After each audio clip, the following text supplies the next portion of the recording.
Dr. Benjamin Carter's weathered hands froze mid-stroke on the lioness's golden fur, his breath catching as something metallic glinted through the bloody tumor tissue.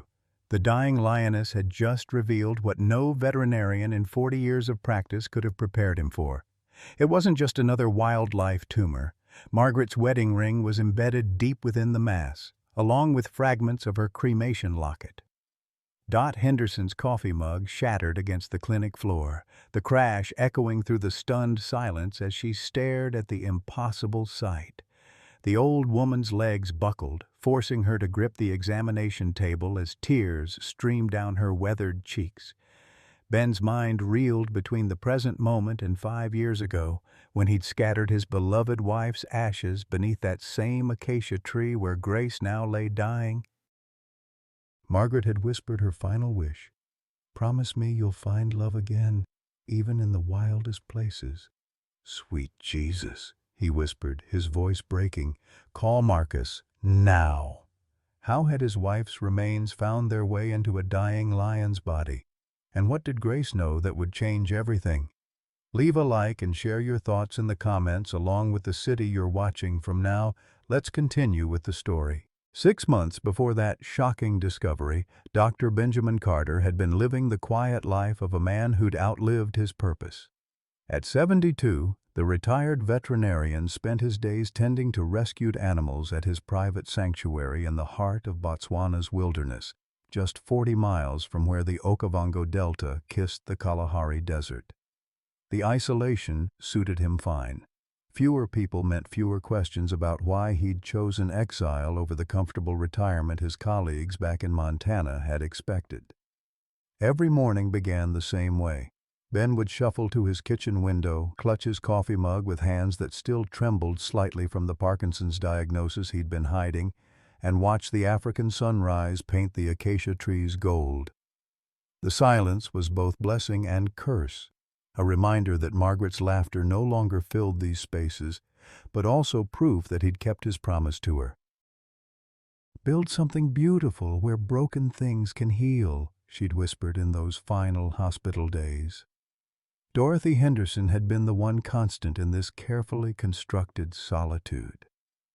At 75, Dot possessed the kind of stubborn grace that comes from raising other people's children and calling it privilege.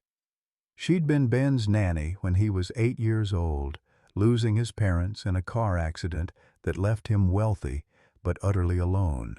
Now, she was his housekeeper, nurse, and the closest thing to family he had left. "Morning, sugar," Dot would call from the kitchen, her Alabama drawl unchanged after 50 years in Africa. She'd followed Ben here after Margaret's death, claiming she was too old to break in new employers. Ben suspected the truth was simpler. Dot couldn't bear to watch him grieve alone any more than he could bear to send her away. The sanctuary housed 23 animals on any given day: orphaned elephants, injured cheetahs, and the occasional lion that had wandered too close to human settlements. Ben had built it with Margaret's life insurance money, partly as tribute, partly as penance. His late wife had always said he understood animals better than people, an observation that stung because it was true. What Ben didn't discuss with anyone, not even Dot, was how the sanctuary served another purpose. It kept him busy enough to avoid thinking about Marcus, his son who'd vanished 25 years ago after a fight that neither of them had been mature enough to handle properly. Marcus had accused his father of loving animals more than his own children, and Ben, in his pride and pain, had let the boy walk away without trying to stop him.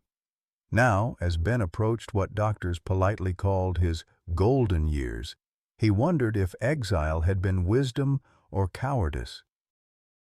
The Parkinson's was progressing slowly but inevitably, and Dot's heart wasn't as strong as her spirit. Soon, this sanctuary would need someone younger, someone who still believed in second chances. He just never imagined that someone would arrive in the form of a dying lioness carrying impossible secrets from his past. The morning that would change everything began like any other, with Dot's voice cutting through the pre-dawn darkness. "Ben, sugar, you need to get out here right now." Her tone carried an urgency that made his coffee mug pause halfway to his lips, the same voice she'd used when he was 8 and had fallen from the oak tree, breaking his arm. Ben grabbed his medical bag and followed her voice toward the old acacia tree that stood like a sentinel at the heart of his property. It was Margaret's tree, the place where he'd scattered her ashes 5 years ago on a morning just like this one, when the African sky blushed pink and gold. As he approached, his breath caught in his throat. A lioness lay collapsed in the shade, her massive frame rising and falling with labored breaths. But it was her face that made Ben's knees nearly buckle. A tumor the size of a softball had consumed the left side of her head, grotesquely distorting features that should have been magnificent. The growth had rendered her left eye useless, weeping a constant stream that stained her golden fur dark. "Lord have mercy," Dot whispered, her hand finding Ben's arm. "How long you think she's been suffering like this?" Ben knelt slowly beside the lioness, his practiced eye assessing her condition. Severe malnutrition, dehydration, and that tumor, clearly inoperable by any reasonable medical standard. This was a death sentence walking on 4 legs, and they both knew it. "We should call the wildlife authorities," Ben said quietly, though his hands were already examining her gently. "This is beyond what we can—" The lioness opened her one good eye and looked directly at him. In 40 years of veterinary practice, Ben had seen thousands of animals in distress, but he'd never encountered a gaze like this one. Intelligence flickered there, along with something that looked disturbingly like recognition. "She's not afraid of us," Dot observed, her voice filled with wonder. "Ben, honey, look at her paws." Ben followed her gaze and felt his heart constrict. The lioness's paws were bloody and worn, the pads torn from what must have been an incredible journey. She hadn't just wandered onto his property. She'd traveled here deliberately, pushing herself beyond endurance to reach this specific spot. "We can't save her, Dot," Ben said, though even as the words left his mouth, he was calculating dosages and surgical possibilities. "That tumor, it's too advanced, too integrated with her facial structure. Surgery would kill her." "Maybe," Dot said, settling her considerable frame onto the ground beside them. "But Sugar, look where she chose to die. Right here, under Margaret's tree. Don't that seem like Providence to you?" Ben wanted to argue, to explain the practical realities of veterinary medicine and wildlife management. Instead, he found himself stroking the lioness's fur, feeling the fever burning beneath her skin. She leaned into his touch with a trust that broke something open in his chest. "The surgery alone would cost $50,000, he said, more to himself than to Dot. "Even if we could find a surgical team willing to attempt it, even if we had the facilities—" "How much money you got in that account Margaret left you?" Dot asked quietly. "Dot, no. That money is for—" "For what, Sugar? You planning on taking it with you?" She fixed him with the same look she'd used when he was 8 and trying to sneak cookies before dinner. Margaret always said money was just love with a different name. "What do you think she'd want you to do?" Ben closed his eyes, remembering his wife's final words. "Promise me you'll find love again, even in the wildest places." At the time, he'd assumed she meant he should remarry, start over. Now, looking at this dying lioness who'd somehow found her way to Margaret's resting place, he wondered if his wife had meant something else entirely. "I'll make some calls," he heard himself saying. "Dr. Sarah Mitchell is working with Doctors Without Borders in Gaborone. She might be willing to help." Dot smiled, the expression transforming her weathered face. "I'll get the truck ready. And Ben, I'll handle the money part. Don't you worry about that." As they worked together to stabilize the lioness for transport, Ben couldn't shake the feeling that this moment had been orchestrated by forces beyond his understanding. The lioness, he'd already started thinking of her as Grace, though he couldn't explain why, submitted to their ministrations with an almost human patience. "What's your story, girl?" he whispered, as they loaded her into the specially modified truck bed. "How did you find us?" Grace opened her one good eye and fixed it on his face, and Ben could have sworn he saw his wife's smile reflected there. Dr. Sarah Mitchell arrived at the sanctuary 3 days later, her surgical equipment packed in cases that had seen service in field hospitals from Sudan to Syria. At 38, she carried herself with the confident efficiency of someone who'd learned to save lives under impossible conditions. Ben watched her examine Grace with growing hope. If anyone could attempt the impossible, it was Sarah. "I've seen tumors like this before," Sarah said, her hands gentle as she palpated the massive growth. "Usually in areas with high environmental contamination, the tissue feels unusual, though dense in a way that suggests foreign material might be trapped inside." Ben's heart skipped. Foreign material? Could be anything: metal fragments, debris, even stones.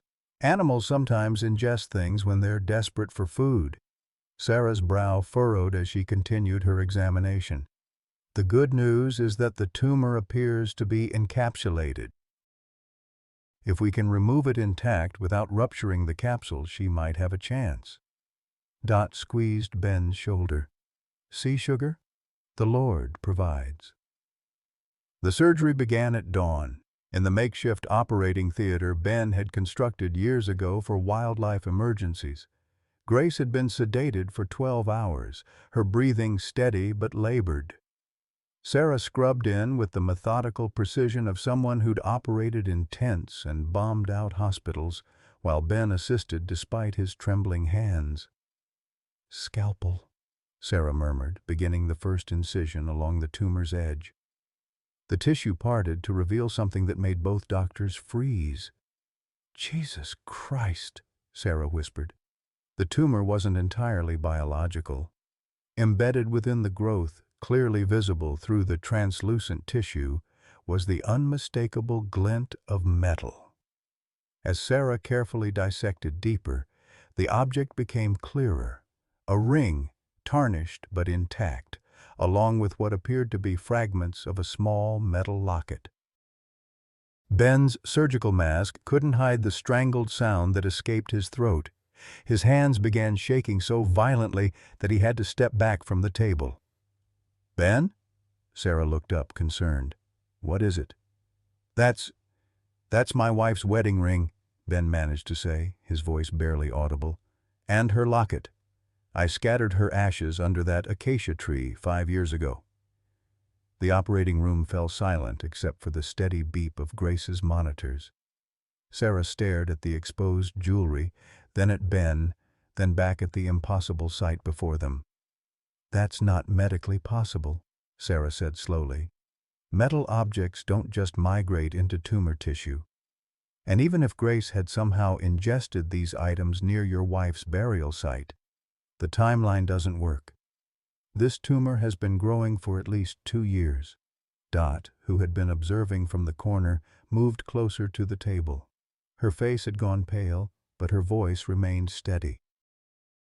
"Sugar, do you remember what Margaret said about wanting to come back?" Ben's memory flooded back to Margaret's final days in the hospital. She'd been lucid that last morning, her hand in his as she whispered her final wishes. "Promise me you'll find love again, even in the wildest places. I want to come back someday, Ben. Not as a person, but as something wild and free. Something that can help you remember joy." "She was delirious from the morphine," Ben said, but his voice lacked conviction. "People say things when they're dying. It doesn't mean—" Sarah continued her careful dissection, extracting first the ring, then the locket fragments. As she lifted them from the tumor tissue, Grace's vital signs suddenly strengthened. Her breathing deepened, her heart rate steadied, and the massive swelling around her eye began to visibly reduce. "I've never seen anything like this," Sarah murmured, continuing to remove the remaining tumor tissue. "It's as if the jewelry was the source of the growth, and now that it's gone—" "She's healing," Dot finished, wonder in her voice. Ben took the ring in his trembling hands, recognizing immediately the inscription inside: "To my wild heart, be." He'd had it engraved for their 20th anniversary, a reference to Margaret's untamable spirit. The locket, though damaged, still contained a tiny photo of the two of them on their honeymoon in Kenya, the trip that had first brought them to Africa. "How is this possible?" Ben whispered. Sarah shook her head, methodically closing the surgical site. "I don't know. I've operated in war zones, refugee camps, places where people believe in miracles as much as medicine. But this—" She gestured to Grace, whose breathing was now strong and regular. "This defies every medical principle I know." As if summoned by their voices, Grace began to stir. Her one good eye fluttered open and immediately fixed on Ben's face. But there was something different now. Where before there had been pain and exhaustion, now there was alertness, intelligence, and something that looked remarkably like affection. "Easy, girl," Ben said softly, approaching the recovery table. Grace's tail twitched, not in agitation, but in what appeared to be recognition. When he placed his hand on her head, she leaned into the touch with a contented rumble that sounded more like a house cat than a wild lioness. "Ben," Sarah said quietly, "I need to tell you something. During the surgery, I found evidence of old injuries, healed fractures, scar tissue that suggests this lioness has been through significant trauma. But more than that, her behavior, it's not normal. Wild lions don't exhibit this kind of trust with humans, especially after surgical trauma." Dot moved to stand beside Ben, her weathered hand covering his. "Maybe normal don't apply here, sugar. Maybe some things are bigger than what we can understand." Grace opened her eye again and looked directly at Ben. In that gaze, he could have sworn he saw something familiar. A warmth, a love, a recognition that transcended species. It was impossible, illogical, contrary to everything he'd learned in 4 decades of veterinary medicine. But as he held his wife's wedding ring and watched Grace watching him, Ben found himself believing in impossible things. Grace's recovery defied every veterinary textbook Ben had ever studied. Within 48 hours of surgery, she was walking steadily around the recovery enclosure, her appetite returning with a vengeance. More remarkable still was her behavior. She refused to eat unless Ben was present and would follow him with her gaze whenever he moved around the compound. "It's like she's imprinted on you," Sarah observed on her 4th day at the sanctuary. "But adult lions don't imprint. That's a behavior we see in very young animals, or in species with entirely different social structures." Ben couldn't explain it either, but he found himself spending hours beside Grace's enclosure, reading aloud from the letters Margaret had written him during their courtship. Grace would settle into a sphinx-like position and listen, her amber eye never leaving his face. When he finished reading, she would release a soft chuff that sounded remarkably like contentment.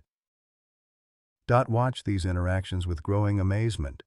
"Honey, that cat understands every word you're saying," she told Ben one evening as they prepared dinner. "When you read the part about Margaret wanting to go dancing, Grace's tail started twitching like she was keeping time to music. Lions don't understand human speech, Dot. This lion does." Dot set down her wooden spoon and fixed him with that look he remembered from childhood. "Ben Carter, you've been a veterinarian for 40 years. When has your professional opinion ever been wrong about an animal?" Ben had to admit she had a point. His instincts about animals had never failed him. It was part of what had made him so successful in practice. And every instinct he possessed told him that Grace was extraordinary in ways that couldn't be measured or catalogued. The media attention began in the 2nd week. A wildlife photographer had captured images of Ben reading to Grace, and the photos went viral with captions like "The Lion Who Chose Love Over Wild" and "Miracle Recovery Defies Science." Ben's phone rang constantly with interview requests, documentary proposals, and offers from zoos and wildlife parks. "Dr. Carter, this is unprecedented," Dr. James Harrison from the National Geographic Society explained during a video call. We'd like to send a team to document Grace's recovery and your unique bond with her. The scientific implications alone—" "No," Ben said firmly. "Grace isn't a scientific curiosity. She's recovering from major surgery, and she needs peace, not cameras." But the attention brought complications beyond media intrusion. On a sweltering Tuesday morning, 3 weeks after Grace's surgery, a black sedan with government plates pulled up to the sanctuary. 2 officials in crisp uniforms emerged, followed by a man Ben recognized with a sinking heart. Dr. Michael Okafor was Botswana's chief wildlife veterinarian, a brilliant man Ben had worked with on several conservation projects. His presence here meant serious trouble. "Benjamin," Michael said, his tone formal and regretful. "We need to discuss the lioness." They gathered in Ben's office, Grace visible through the window as she sunned herself in her enclosure. The government officials, Ms. Tobogo from Wildlife Management and Mr. Sekgoma from Animal Health, spread documents across Ben's desk. "Dr. Carter," Mrs. Tobogo began, "we've received reports about an adult lioness being kept in captivity without proper permits. Under Botswana law, all large predators must be registered with the government within 72 hours of capture or rescue." Ben's heart sank. "Grace wasn't captured. She came here dying. I saved her life." "Nevertheless," Mr. Sekgoma interrupted, "keeping a lion without permits is a serious offense. We're prepared to offer amnesty if you transfer the animal to the Chobe National Park immediately." "Transfer her?" Ben stood up, anger flaring. "She just had major surgery. Moving her now could kill her." Michael leaned forward, sympathy evident in his eyes. "Ben, I've seen the photos. I know what you've accomplished with her. But the law is clear, and there are other considerations. A lion that shows this level of habituation to humans poses potential risks." "Risks?" Dot's voice cut through the tension as she entered the office carrying a tea tray. "That sweet girl wouldn't hurt a fly. She's gentle as a lamb." "Ma'am, with respect," Miss Tobogo said, "she's still a wild predator. What happens when tourists start coming here expecting to interact with a tame lion? What happens if she injures someone?" The debate continued for 2 hours, with Ben growing more frustrated by the minute. Grace wasn't just another animal to be shuffled between facilities. She was recovering, healing, becoming something beautiful again. The thought of bureaucrats reducing her to permit numbers and liability concerns made his chest tight with anger. The meeting was interrupted by the sound of a truck engine. Through the window, Ben saw a dust-covered pickup approaching, pulling a livestock trailer. His blood ran cold as he recognized the driver. Marcus Thompson climbed out of the truck and Ben's world tilted. At 48, his son had inherited Margaret's lean build and Ben's stubborn jaw. But 25 years of hard living had carved lines around his eyes that spoke of disappointment and failure. He moved with the careful precision of someone who'd learned to expect trouble. "Hello, Dad," Marcus said as he entered the office, nodding politely to the officials. "Sorry to interrupt. I came as soon as I heard about the lion." Ben felt Dot's hand on his shoulder, steadying him. "Marcus, what are you doing here?" "I live in Gaborone now. Work in wildlife management." Marcus's voice was carefully neutral. "When I heard Benjamin Carter was keeping an illegal lion, I had to see if it was really you." The irony wasn't lost on Ben. His estranged son worked for the very system now threatening to take Grace away.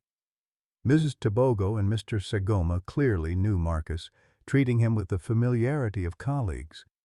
"Marcus has been helpful in our investigations," Mr. Tobogo explained.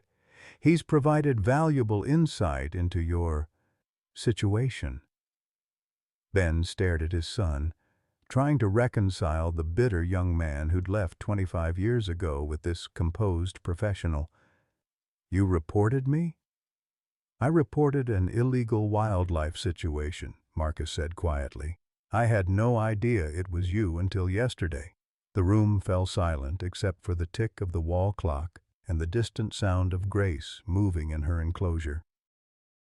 Ben felt the weight of all his failures pressing down, his inability to save his marriage from grief, his failure to keep his family together, and now his powerlessness to protect the one thing that had brought light back into his life.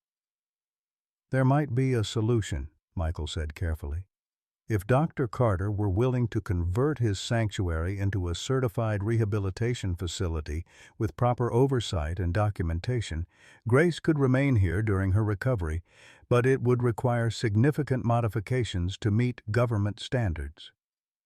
"How significant?" Ben asked. "New fencing, expanded medical facilities, certified staff, regular inspections," Mr. Sekgoma listed. "The initial investment would be substantial, perhaps $200,000. Ben's heart sank.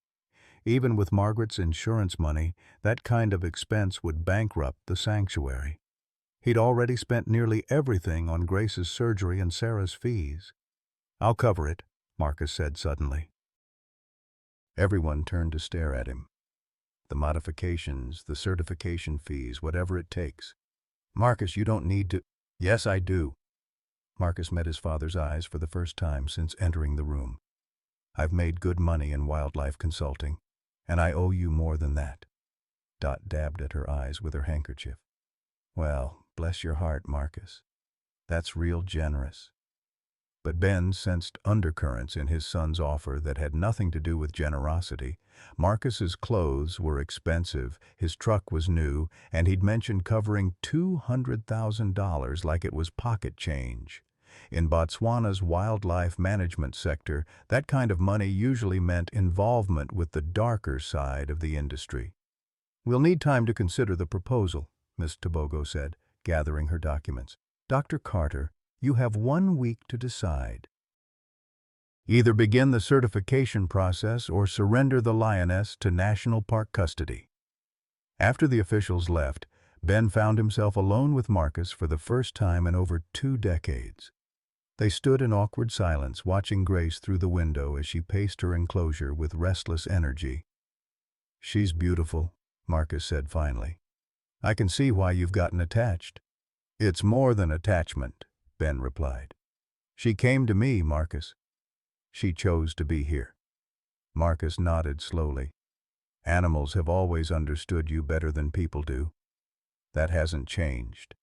The comment hung between them, loaded with the weight of their shared past. Ben wanted to ask about the money, about Marcus's real motivations for helping, about the 25 years of silence that had stretched between them. Instead, he found himself asking the question that had haunted him since the day his son walked away. "Do you still blame me for Emily's death?" Marcus was quiet for so long that Ben thought he wouldn't answer. When he finally spoke, his voice was barely audible. "I blamed you for caring more about the animals that killed her than about the daughter you lost. But watching you with Grace, maybe I was wrong about what caring looks like." As if sensing the emotional weight of their conversation, Grace approached the fence and released a soft chuff. Both men turned to look at her, and Ben could have sworn he saw understanding in her amber eye. Not just intelligence, but wisdom, as if she knew exactly what this reunion meant and was offering her approval. "She really is extraordinary," Marcus said quietly. "Almost like she knows things she shouldn't know." Ben nodded, thinking of Margaret's ring and the impossible way Grace had carried his wife's memory back to him. Some miracles, he was learning, came in forms you never expected, through channels that science couldn't explain. Perhaps his son's return was another kind of miracle, one that had been 25 years in the making. The storm had been building for days, both literally and figuratively. Dark clouds gathered on the horizon while tensions at the sanctuary reached a breaking point. Ben had agreed to Marcus's financial help, but their fragile reconciliation crumbled under the weight of old wounds and new suspicions. It started with small things. Marcus's expensive equipment, his satellite phone that rang at odd hours with conversations conducted in hushed tones, and most troubling of all, the way he photographed Grace from every angle with professional-grade cameras. When Ben confronted him about it, Marcus claimed he was documenting her recovery for the certification process. "You're lying to me," Ben said during a heated argument on the sanctuary's fourth day under Marcus's financial backing. "I may be old, but I'm not blind. Those aren't documentation photos. They're catalog shots." Marcus's face hardened, revealing the bitter young man who'd left home 25 years ago. "You always assume the worst about me, don't you? Just like when Emily died." "Emily's death was an accident, Marcus. A tragic accident that no one could have prevented." "Could you have prevented it if you'd been home instead of treating sick elephants 200 miles away?" Marcus's voice cracked with old pain. "Could you have saved her if you'd cared half as much about your daughter as you did about every wounded animal that crossed your path?" The words hit Ben like physical blows. Emily had been attacked by a leopard that had wandered into their backyard in Montana, drawn by the scent of the injured wildlife Ben regularly brought home for treatment. She'd been 7 years old, curious and fearless like her mother. By the time neighbors found her, it was too late. "I've lived with that guilt every day for 25 years, Ben said quietly.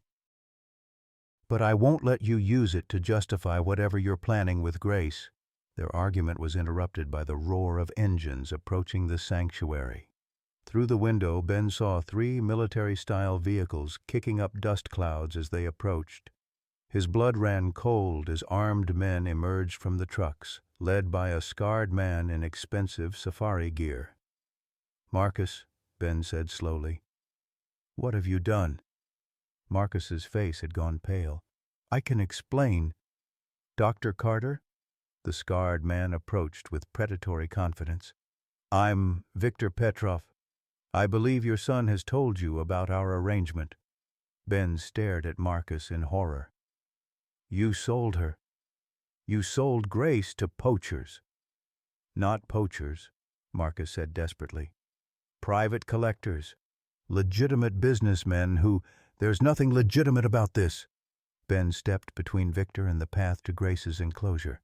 "She's not for sale. The deal is off." Victor smiled coldly. "I'm afraid the deal was finalized when your son accepted our advance payment. $50,000, wasn't it, Marcus? Plus the promise of another $200,000 upon delivery." The pieces fell into place with sickening clarity. Marcus hadn't come home out of love or forgiveness. He'd come because Grace represented a payday. The certification story, the government officials, even the reconciliation had all been part of an elaborate setup. "You son of a bitch," Ben whispered, staring at Marcus. "She trusted you. I trusted you." "Dad, listen to me." "No!" Ben's voice carried across the compound with such force that Grace roared in response from her enclosure. "You want to destroy everything beautiful, just like you've been doing your whole life. Well, not this time." Victor gestured to his men, who began moving toward Grace's enclosure with tranquilizer equipment. "Dr. Carter, please step aside. We're professionals." "The animal won't be harmed during transport." "Transport to where?" Ben demanded. "Some private zoo in Russia? A hunting preserve where rich men pay to kill drugged lions?" "Our client's arrangements are confidential," Victor replied smoothly. "But I assure you the lioness will be well cared for." Ben knew he was outnumbered and outgunned, but 25 years of regret and guilt had crystallized into something harder than fear. He wouldn't let Grace be taken. Not like this, not by his own son's betrayal. "Dot!" he called toward the house. "Call the police! Call everyone!" Victor laughed. "Dr. Carter, we have permits, official documentation. Your son arranged everything through proper channels. This is a legal transfer of an unregistered wild animal." As if summoned by the commotion, Grace appeared at the fence of her enclosure. She'd grown stronger over the past month, her coat glossy and her amber eye bright with intelligence. When she saw the armed strangers, her body language shifted from curiosity to alert wariness. "Easy, girl," Ben called to her, his voice steady despite his racing heart. "Everything's going to be okay." But Grace wasn't looking at Ben. She was staring directly at Marcus with an intensity that made everyone pause. For a long moment, woman and lion regarded each other across the space between them, and Ben could have sworn he saw recognition pass between them. Then Grace did something extraordinary. She began to pace along the fence line, but not in the random pattern of a caged animal. Her movements were deliberate, purposeful, as if she was communicating something only Marcus could understand. "What's she doing?" Victor asked, his professional composure slipping slightly. Marcus was staring at Grace with a stricken expression. "She remembers," he whispered. "Remembers what?" Ben demanded. "The leopard attack. Emily." Marcus's voice broke. "I was there, Dad.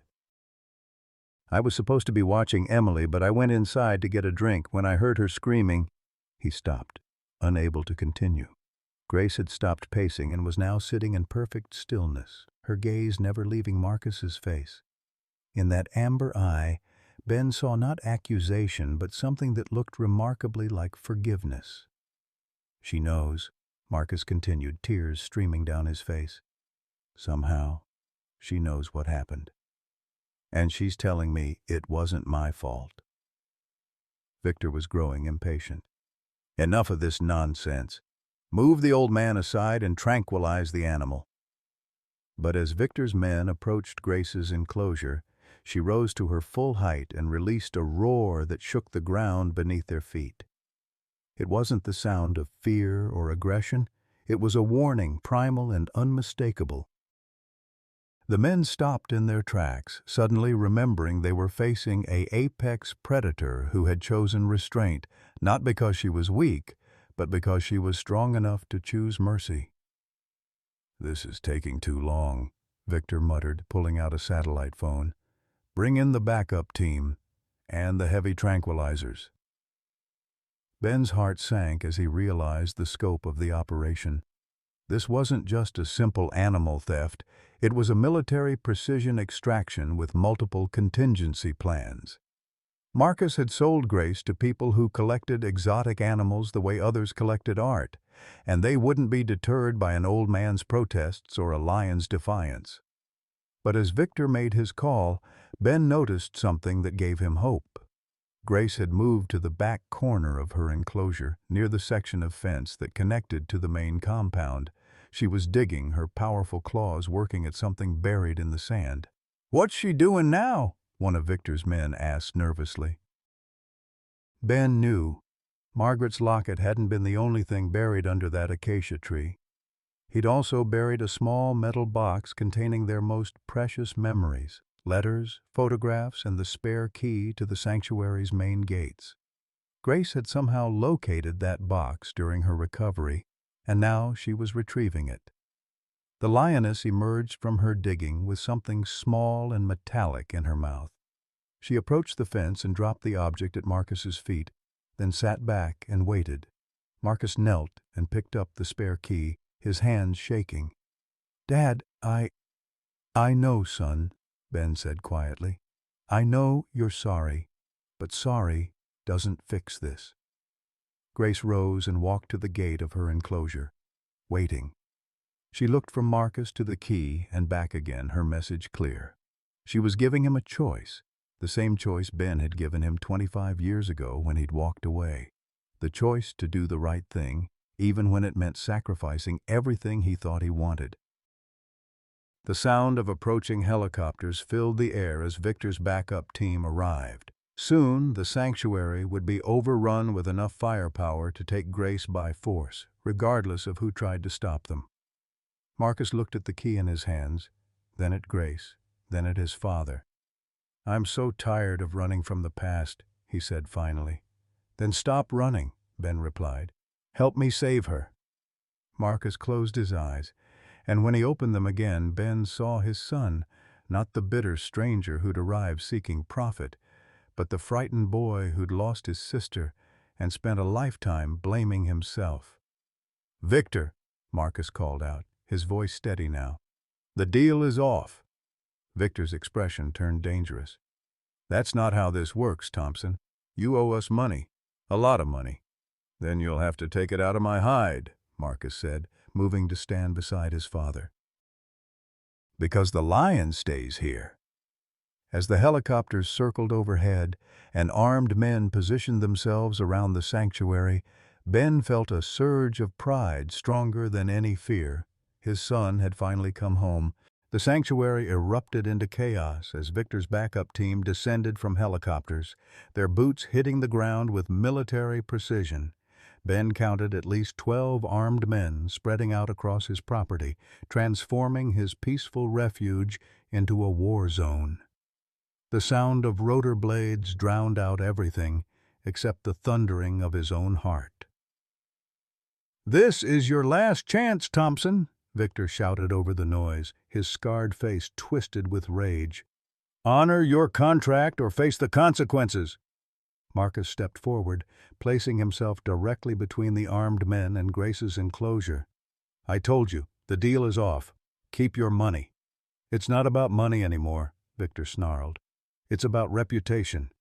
Word gets out that a washed-up drunk can back out of deals with the Petrov organization and my business suffers." Ben felt the world tilt as the full scope of his son's troubles became clear. Marcus wasn't just dealing with private collectors. He'd gotten involved with international wildlife traffickers, the kind of people who disappeared anyone who crossed them. "Marcus," Ben said quietly, "what exactly did you promise these people?" "A breeding pair of rare Kalahari lions," Marcus admitted, his voice barely audible. "Grace was supposed to be the female. They already have the male." "Breeding pair?" Ben's blood ran cold.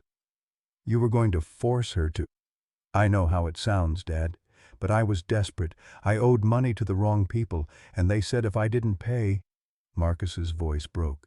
"They have photos of Sarah's kids, my ex-wife's children. They know where they go to school." The revelation hit Ben like a physical blow. Marcus hadn't just been motivated by greed. He'd been trying to protect his family. The son Ben had written off as irredeemably selfish had been caught in an impossible situation, forced to choose between Grace's freedom and his children's safety. "Why didn't you just ask for help?" Ben demanded. "From who? You? The father who let me walk away 25 years ago without trying to stop me?" Victor was growing impatient with their family drama. He gestured to his men, who began advancing toward Grace's enclosure with tranquilizer guns raised. "Enough talking. Take the animal." Grace had been watching the proceedings with her usual intelligence, but as the armed men approached, something shifted in her demeanor. She rose to her full height, her amber eye fixed not on the weapons pointed at her, but on Ben and Marcus standing together for the first time in decades. Then she did something that froze everyone in place. Grace began to roar, not the warning sound she'd made earlier, but a deep, mournful call that seemed to echo from the depths of her soul. It was a sound of grief so profound that even Victor's hardened men hesitated. "Jesus," one of them muttered. "What's wrong with it?" Ben knew. Grace understood what was happening.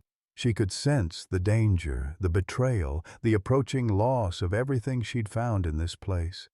More than that, she was saying goodbye. "She knows," Dot said, appearing suddenly at Ben's side despite his earlier instructions to stay in the house. "That sweet girl knows they're fixing to take her away from us." "Dot, get back inside," Ben urged. "This isn't safe." "Honey, I'm 75 years old with a bad ticker. You think I'm scared of some two-bit thugs?" Dot marched directly toward Victor, her frail frame radiating the kind of righteous anger that had once made hardened cowboys quail. "You ought to be ashamed of yourself terrorizing decent folks." Victor laughed. "Old woman, you're in way over your head." "Am I now?" Dot's smile was sugar-sweet and dangerous. "Because I just got off the phone with my nephew. You remember him, Sheriff Tommy Henderson? He's about 10 minutes out with half the county sheriff's department. Ben's heart lurched. Dot, you didn't— I surely did. Called Tommy? Called the wildlife authorities? Called that nice Dr. Mitchell who's been helping with Grace? Dot's eyes sparkled with mischief. Even called Channel 7 News. Figured if these boys want to steal our girl, they can do it on live television. Victor's composure finally cracked. You interfering old bitch! The words died in his throat as Grace released another roar, this one carrying a note of pure fury.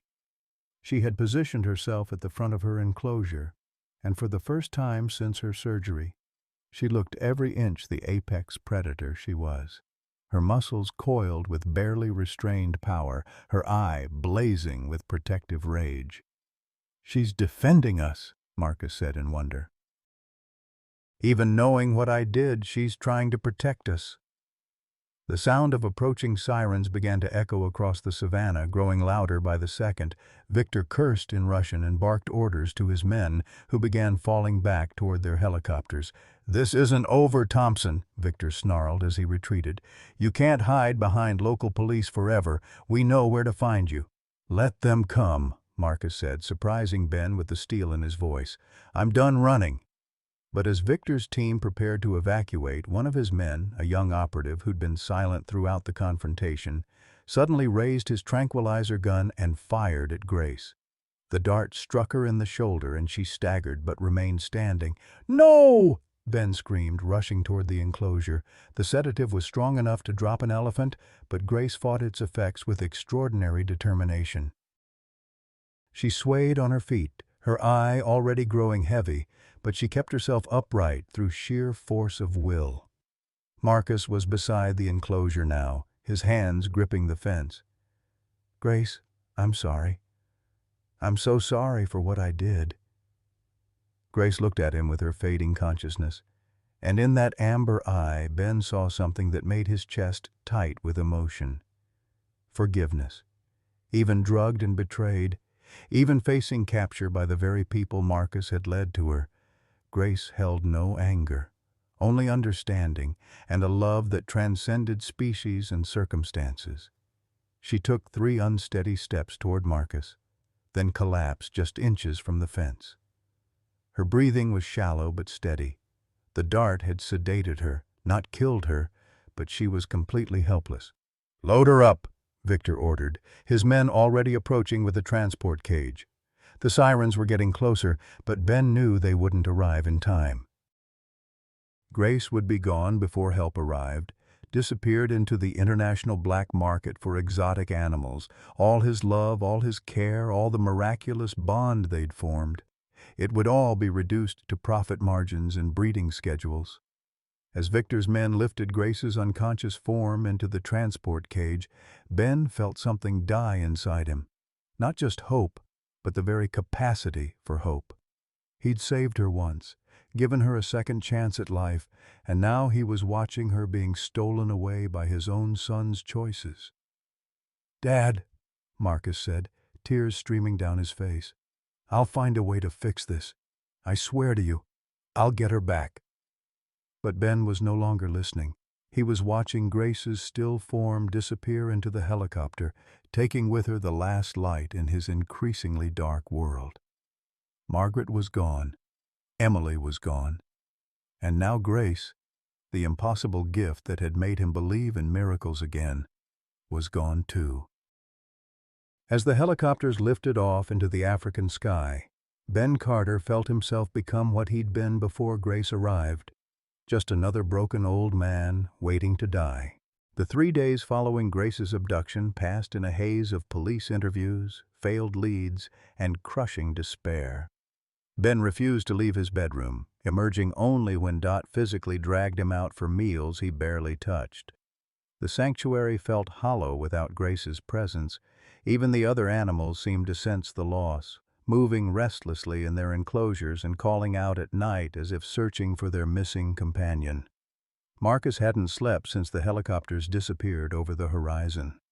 He'd spent every waking moment on his satellite phone, calling in favors from contacts across Africa's wildlife trafficking networks. His face was haggard, his hands shaking from too much coffee and too little hope. "Any word?" Ben asked on the third morning, finding Marcus hunched over his laptop in the kitchen. "Maybe," Marcus said, not looking up from the screen. Victor's organization operates out of 3 main facilities, one in Mozambique, one in Zambia, and a floating operation on Lake Tanganyika. I've got people checking all 3, but... Marcus finally met his father's eyes, and Ben saw the depth of his son's anguish. "But Grace isn't just any lion, Dad.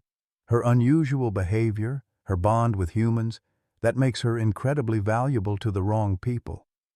They might have already moved her to a private client." Ben felt what little hope he'd been clinging to crumble.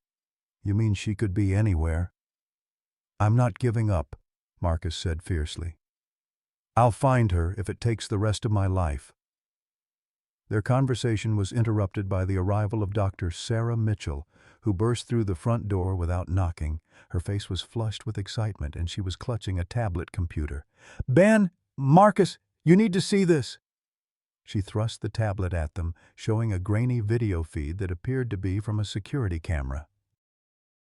The timestamp indicated it was recorded 2 days ago, and the location tag read, "Chobe National Park, Northern Boundary." "What are we looking at?" Ben asked, squinting at the small screen. "There." Sarah pointed to a section of dense bush visible in the frame. "Watch carefully." For a moment Ben saw nothing but vegetation swaying in the wind. Then a movement caught his eye, a flash of golden fur moving with purpose through the undergrowth. The camera angle was poor and the distance great, but there was something familiar about the way the animal moved. "It could be any lion," Marcus said, but his voice lacked conviction. "Keep watching," Sarah insisted. The lion emerged from the bush into a small clearing, and Ben's heart stopped. Even through the poor video quality, he could see the distinctive scarring around the left eye where Grace's tumor had been removed. More telling still was the way she moved, not with the random wandering of a wild lion, but with clear purpose and direction. "She escaped," Ben whispered. "Somehow, she got away from them." "There's more," Sarah said, swiping to another video file. "This was recorded yesterday, about 50 miles closer to here." The second video showed the same lioness drinking from a watering hole. But what made Ben's blood run cold was what else was visible in the frame: 3 human figures lying motionless near the water's edge. "Jesus Christ," Marcus breathed. "Are they dead?" Sarah confirmed grimly. "The Botswana Wildlife Authority found the bodies yesterday morning. All 3 had been mauled by a large predator. They were identified as wildlife traffickers with known connections to Victor's organization." Ben stared at the screen, trying to process what he was seeing. Grace had not only escaped from her captors, she had killed them. The gentle lioness who had sat peacefully while he read Margaret's letters had turned into an instrument of deadly vengeance. "This doesn't make sense," Ben said slowly. "Grace has never shown aggressive behavior toward humans. Even during her capture, she didn't fight back." "Maybe that's because she was sick," Marcus suggested. "Now that she's healthy again, her natural instincts—" "No," Ben interrupted. "Her instincts were always protective, not predatory. Something else is going on here." Sarah pulled up a third video file. "This might help explain it. This was recorded 6 hours ago, about 20 miles from here." The third video showed Grace approaching what appeared to be a poacher's camp. But instead of attacking, she was methodically destroying equipment, overturning trucks, scattering supplies, and driving away terrified men who fired ineffective shots into the air as they fled. "She's not killing randomly," Ben realized. "She's targeting people involved in wildlife trafficking. Somehow she knows who they are." "The question is," Marcus said quietly, "what's she planning to do when she gets here?" They didn't have to wait long for an answer. The call came that afternoon from Tommy Henderson, Dot's nephew, and the local sheriff. Ben, I've got reports of a lioness about 10 miles from your place, Tommy said, his voice tight with concern. She's moving in your direction and she's not alone. Not alone? According to eyewitnesses, she's leading a pack of wild dogs and what looks like a young male lion. The whole group is heading straight for your sanctuary. Ben felt ice form in his stomach. Grace wasn't just coming home, she was bringing an army. The first sign of their approach came at sunset, when the sanctuary's animals began behaving strangely. The elephants trumpeted nervously, the cheetahs paced their enclosures, and the antelope huddled together in obvious distress. Even the birds fell silent, as if sensing an approaching storm. Ben, Marcus, and Dot gathered on the front porch, watching the savannah for any sign of movement. Ben had his veterinary tranquilizer gun, though he prayed he wouldn't need to use it. Marcus was armed with a hunting rifle, his hands steady despite his obvious anxiety. "There," Dot said, pointing toward the acacia tree where Grace had first been found. A golden form emerged from the tall grass, moving with the fluid grace Ben remembered. But this wasn't the gentle, trusting lioness who had recovered under his care. This Grace moved like a predator, her head low and her amber eye fixed on the house with laser intensity. Behind her came the male lion Tommy had mentioned, young but powerful, with a developing mane that marked him as approaching maturity. The wild dogs flanked them in a loose formation, their eyes reflecting the dying light like tiny flames. "My God," Marcus whispered. "She's put together a hunting party." Grace stopped about 50 yards from the house, her escort spreading out around her in a defensive perimeter. For a long moment she simply stared at Ben, and he found himself looking into the same amber eye that had once gazed at him with such trust and affection. Now there was something else there. Not hatred. Grace was incapable of hatred, but a wild intelligence that had been awakened by trauma and betrayal. She had been taken from safety, drugged, caged, and transported to face a fate worse than death. That experience had stripped away the gentle domesticity that had made her unique, revealing the apex predator beneath. "Grace," Ben called softly, setting down his tranquilizer gun and taking a step forward. "Easy, girl. You're home now." Grace's response was a low growl that raised the hair on Ben's arms. It wasn't a threat. It was a warning. She was no longer the trusting companion who had followed him around the sanctuary. She was something else now, something that had learned the hardest lesson nature could teach, that kindness was a luxury that could be withdrawn without warning. "She doesn't trust us anymore," Dot said sadly. "That sweet girl thinks we betrayed her." "Can you blame her?" Marcus asked, his voice thick with guilt. "I led them right to her. In her mind, I'm no different from Victor." As if responding to the sound of his voice, Grace turned her full attention to Marcus. The male lion beside her tensed, reading her body language for cues. The wild dogs began to shift position, moving to cut off potential escape routes. "She's not here for me," Ben realized with growing horror. "She's here for Marcus." The pieces fell into place with sickening clarity. Grace had escaped from her captors and spent 3 days tracking down and eliminating the people responsible for her capture. Now she had come to complete her mission by dealing with the source of her betrayal, the man who had sold her to Victor in the first place. "Marcus," Ben said urgently, "get in the house, now." But Marcus was already moving, not toward the house but toward Grace. He walked slowly, his hands raised and empty, his voice steady despite the obvious danger. "Grace, I know you're angry," he said. "I know I hurt you and I'm sorry. But if you want revenge, take it out on me. Don't hurt my father." Grace watched him approach, her muscles coiled for action. The wild dogs began to close in, sensing that the confrontation was about to begin. In the fading light of the African sunset, predator and prey faced each other across a gulf of betrayal and broken trust. Ben realized with crystal clarity that he was about to watch his son die, torn apart by the very lioness he had saved. The irony was bitter and perfect. Marcus would pay for his sins with his life, just as Emily had paid for Ben's choices 25 years ago. The circle was about to close, and there was nothing Ben could do to stop it. Grace coiled her muscles, preparing to spring at Marcus when something extraordinary happened.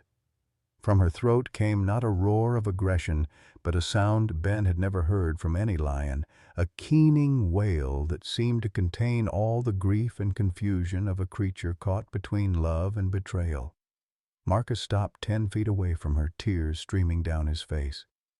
"I know, girl. I know I hurt you. I hurt everyone I've ever loved." The wild dogs looked to Grace for direction, but she remained frozen in place, her amber eye locked on Marcus's face. In that gaze, Ben saw the internal war raging within her, the wild instincts demanding justice, warring against the deeper bond they had all shared. "Grace," Ben called softly, taking a step forward despite the danger. "Remember who you are. Remember who we are." The male lion beside Grace released a warning growl, but Grace silenced him with a sharp chuff. She was the leader here, and this was her decision to make. "She came back for us," Dot whispered from the porch. "Not to hurt us, to save us." At first, Ben didn't understand what Dot meant. Then he heard it, the distant rumble of vehicles approaching from the east. Victor had returned, and this time he'd brought an army. "Marcus," Ben said urgently, "we need to get inside, now!" But Marcus wasn't moving. He was staring at Grace with growing understanding.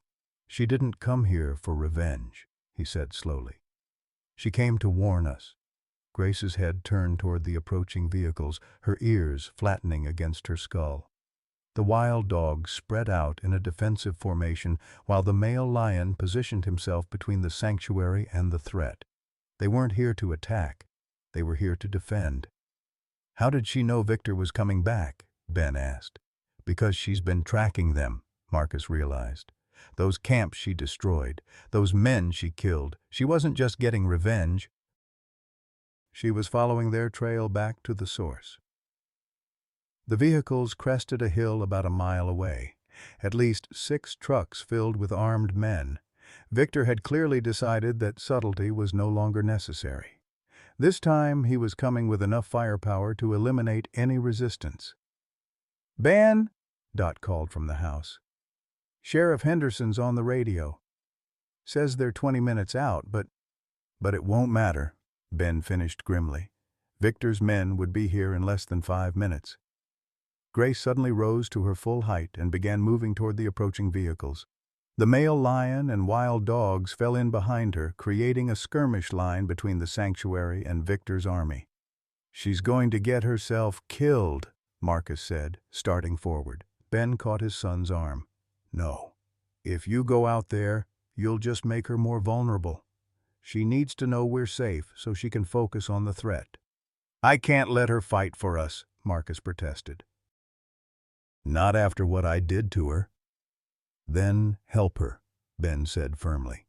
"Use your brain instead of your guilt."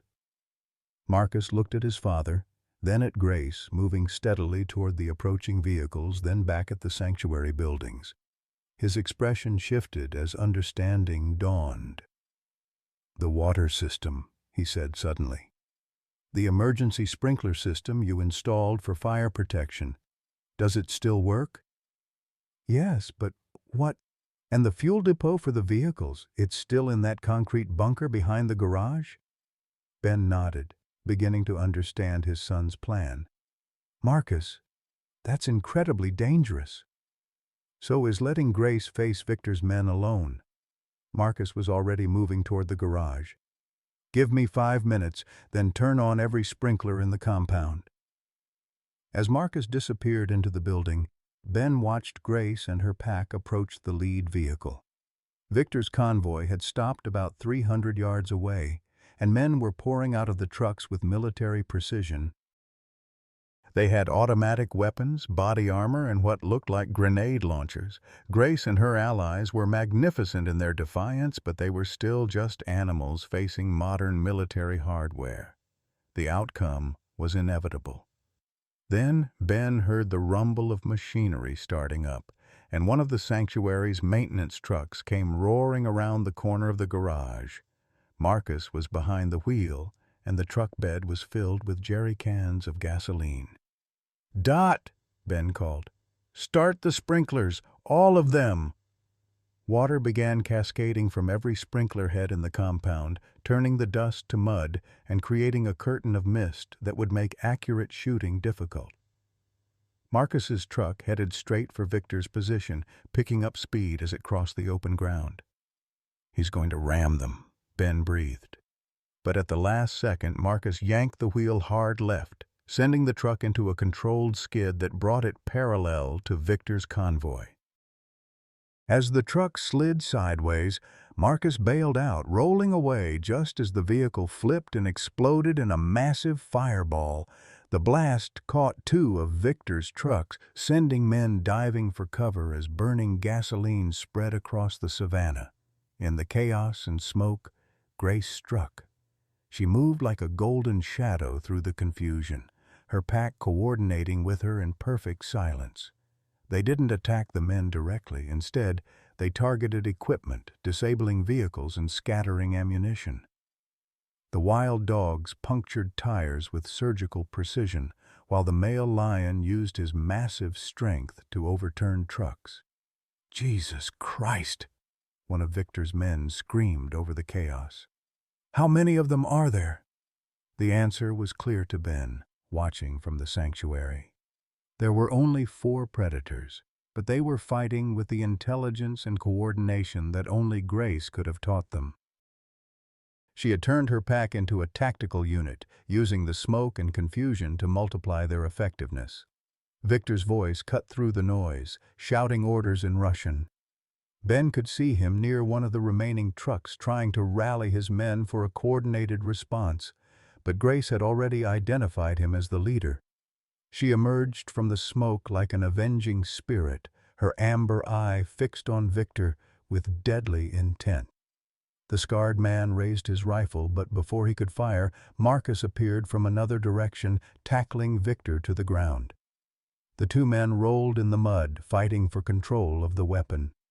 Victor was younger and stronger, but Marcus fought with the desperation of a man seeking redemption. Around them, Grace's pack continued their assault on the remaining vehicles and equipment. "Dad!" Marcus called out as Victor broke free and raised his rifle. "Take the shot!" Ben realized his son was giving him a clear line of fire at Victor. His finger found the trigger of the tranquilizer gun, but at this distance the shot would be nearly impossible.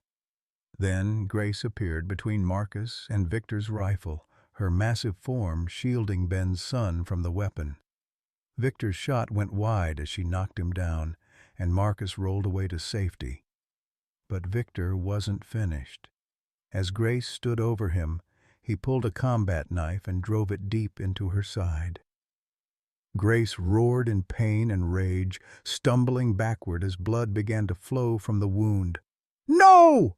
Ben screamed, running toward them despite the danger. Victor rose to his feet, the bloody knife still in his hand. "Enough games," he snarled. "I'm going to kill this animal, then I'm going to kill all of you." He raised the knife for a killing blow, but Grace wasn't finished. With her last reserves of strength, she lunged forward, her massive jaws closing around Victor's throat. The knife fell from his nerveless fingers as they crashed to the ground together. When the dust settled, Victor lay motionless beneath Grace's still form. Both predator and prey had found their final rest. The sound of approaching sirens filled the air as Sheriff Henderson's vehicles finally arrived. Ben reached Grace first, dropping to his knees beside her massive head.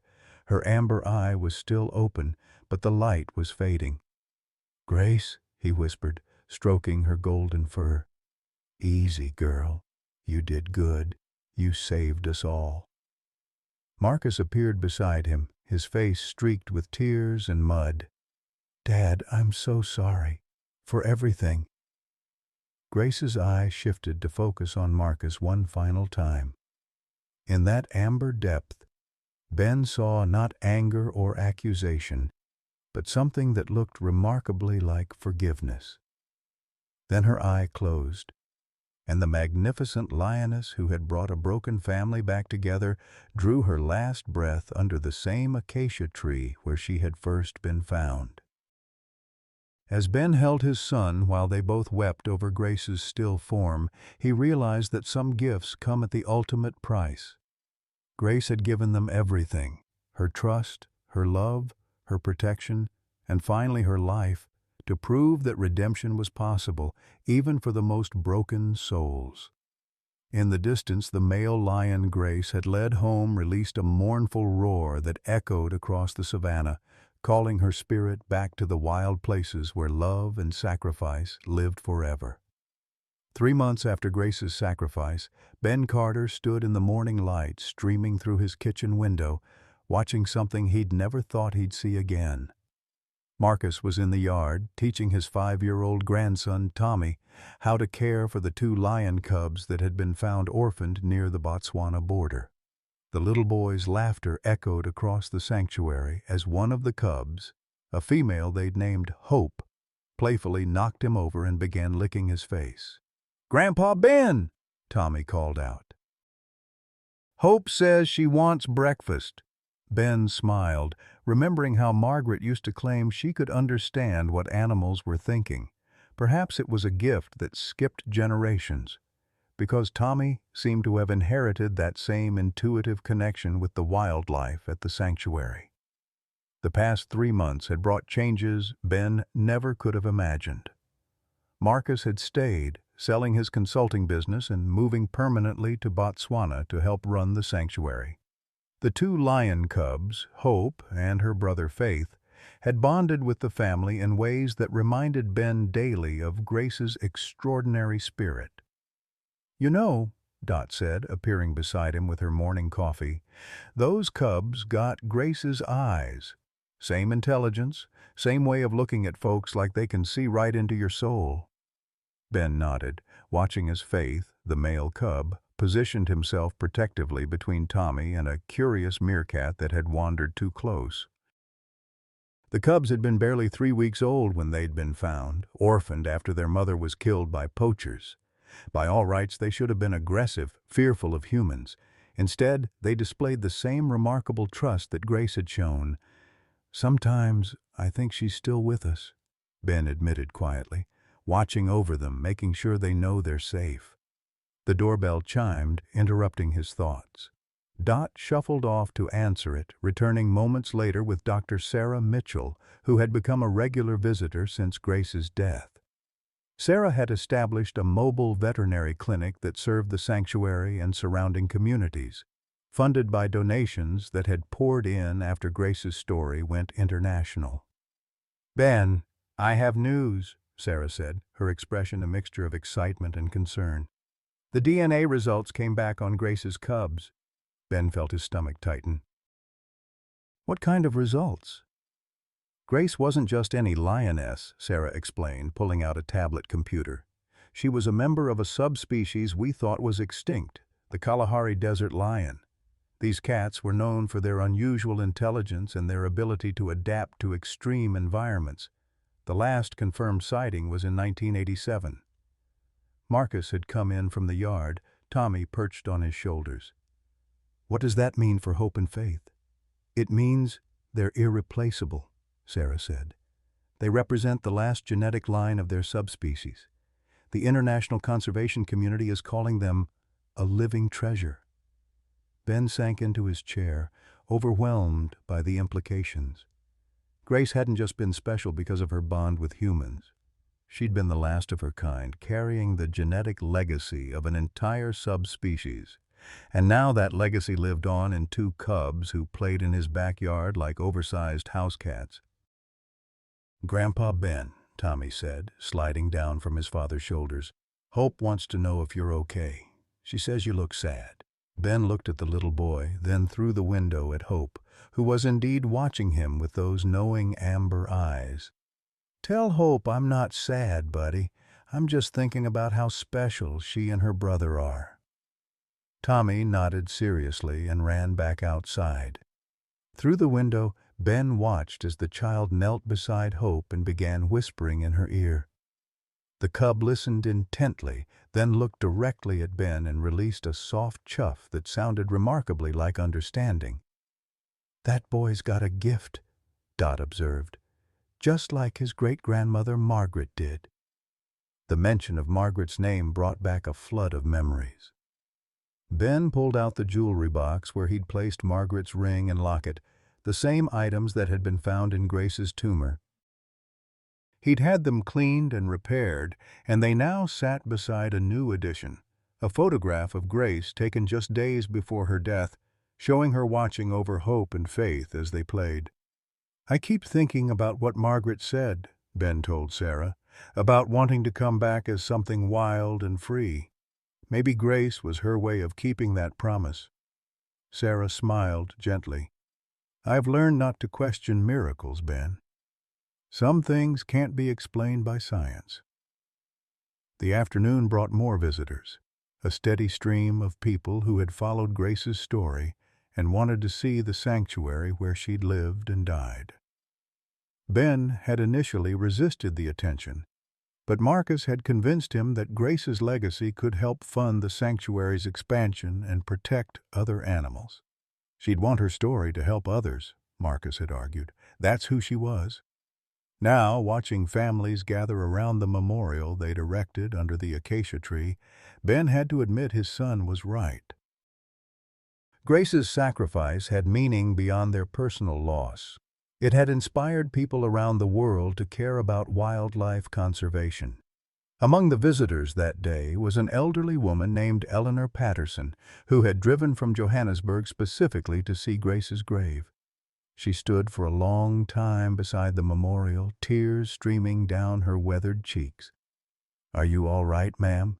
Ben asked, approaching her gently. Eleanor looked up at him with eyes that held their own deep pain. "My husband died 6 months ago," she said quietly. "We'd been married 52 years. People keep telling me to move on, to find new interests, but I felt like I'd lost everything that mattered." Ben nodded, understanding completely. "Grace helped me find my way back to living, too. Reading about what she did, how she brought your family back together," Eleanor's voice broke. "It made me realize that love doesn't end when someone dies. It just changes form." As the day wound down and the visitors departed, Ben found himself alone under the acacia tree with Hope and Faith. The cubs had grown considerably in 3 months, but they still sought out his company, especially in the evenings when shadows grew long across the savannah. Hope approached him and gently nudged his hand with her massive head, the same gesture Grace had used when she wanted attention. Ben stroked her golden fur, marveling at how she'd inherited not just Grace's coloring, but her gentle nature as well. "Your mama was something special," he told her softly. "She taught us that family isn't just about blood. It's about who you choose to love and protect." Faith joined them, settling down on Ben's other side with a contented rumble. As the three of them watched the sunset paint the sky in shades of gold and crimson, Ben felt a peace he hadn't known since Margaret's death. Marcus appeared with Tommy, both of them carrying camping chairs. "Room for 2 more?" Marcus asked. "Always," Ben replied, the word carrying the weight of forgiveness and new beginnings. As they settled in to watch the African sunset together, 3 generations of men who had learned to love again through the sacrifice of an extraordinary lioness, Ben heard something that made his heart swell with joy. Tommy was reading aloud from one of Margaret's old letters, the same ones Ben used to read to Grace during her recovery. "Dear Ben," Tommy read in his clear young voice, "I dreamed about Africa again last night. I dreamed we had a big family there. with children and grandchildren and animals who were part of our pack. Wouldn't that be something wonderful? Hope and Faith both lifted their heads at the sound of Margaret's words, as if they recognized something in the cadence and tone. Then Hope did something remarkable. She began to purr, a deep, rumbling sound that vibrated through the evening air. "She's singing," Tommy said in wonder. "Hope is singing Grandma Margaret's song." Ben closed his eyes and listened to the sound, part lion, part lullaby, part prayer of gratitude. In that moment, surrounded by his family, both human and feline, he understood that Margaret's dream had come true in ways she never could have imagined. Grace had brought them all home. Dear friends, sometimes our greatest blessings come disguised as endings.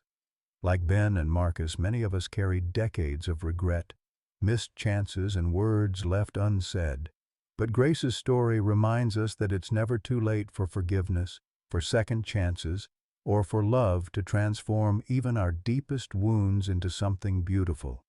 Whether you're 55 or 85, whether you're caring for aging parents, distant children, or feeling forgotten yourself, remember that every sunset offers the possibility of a new dawn, and family is whoever chooses to stand by you when the storms come. What person in your life deserves a second chance, and what's stopping you from reaching out today? Have you ever experienced an unexpected blessing that came through loss or pain?